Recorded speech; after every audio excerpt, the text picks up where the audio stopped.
All right, happy Saturday, everyone. I know a tough game last night for the Red Sox. It's really kind of weird times. I mean, you didn't have Romy in that lineup.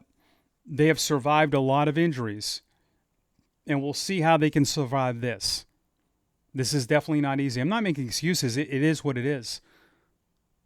Now, I was talking to some people about this during the week. I mean, we love the 2004 Red Sox, right? We absolutely love them. Did you realize in 2018 the Red Sox had 8 guys make starts? I think I talked about this the other day, though. But think about this.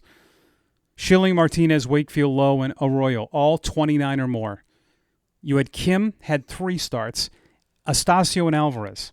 So you had 5 starters make 29 or more starts. The other 3 made a combined 5. If Kyle Harrison starts this week, that will be your 15th starter. You can only survive so much. And the fact that you have no idea what you're doing beyond this weekend, but I don't think you should worry about this weekend. I mean, beyond this weekend. It's go time. You got to win these 2 games with Bayo and Crochet, and you're facing a great opponent. And I talked about this, how previous matchups don't factor into this series.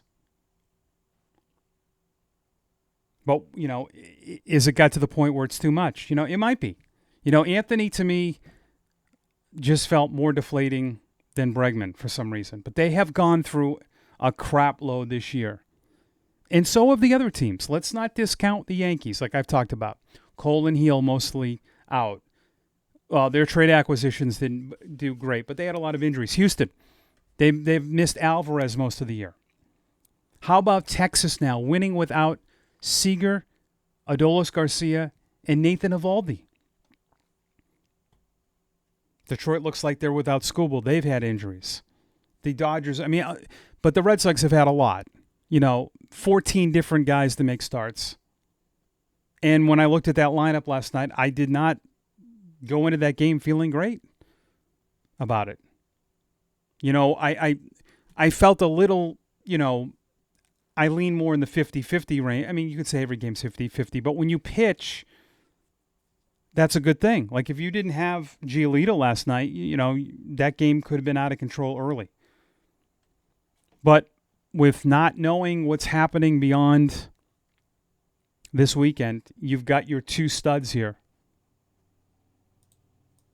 And we've seen all year the Red Sox have stepped up in these spots. They get Romy back today, which is huge. They're facing Max Fried, which is a really good guy, as we know. But you got to find a way to win. You got to be better situationally. 2 on, nobody out last night. Runners don't get moved over. So you got to, and the Yankees weren't perfect either, but this is big. You're 81-67. You got 14 left. Houston and Seattle are right on your tail. And again, Texas, it's still 3 games, and you got to hope that the Mets can do something. And how about the Giants? They're only a half game out of a playoff spot. Boy, people did a lot of talking about that. And how, again, what a script that would be if the Giants end up in the playoffs. Houston, Seattle are tied. Texas is 2 games out of a division. So things are getting tight. Bayo is 11-6, a 3.12 ERA. Max Fried 16-5 with a 3.02 earned run average. The game is on Nesson. You need your guys here, right? Bayo, you need Cedane Rafaela to step up too. He has really struggled. You need your guys though. Bregman, Story. The core of your team needs to come through today. Keep the faith though. All right, you still have a 3-game lead. Just worry about today, because things could be dramatically different. You could win the next 2. The Rangers could lose the next 2, and all of a sudden you got a 5-game lead with 12 to go. That could happen. But yeah, a little bit more panicky now. I was one of those that said they're going to make the playoffs, but they still have to play better. And it can be irrelevant what Texas does. You just keep winning.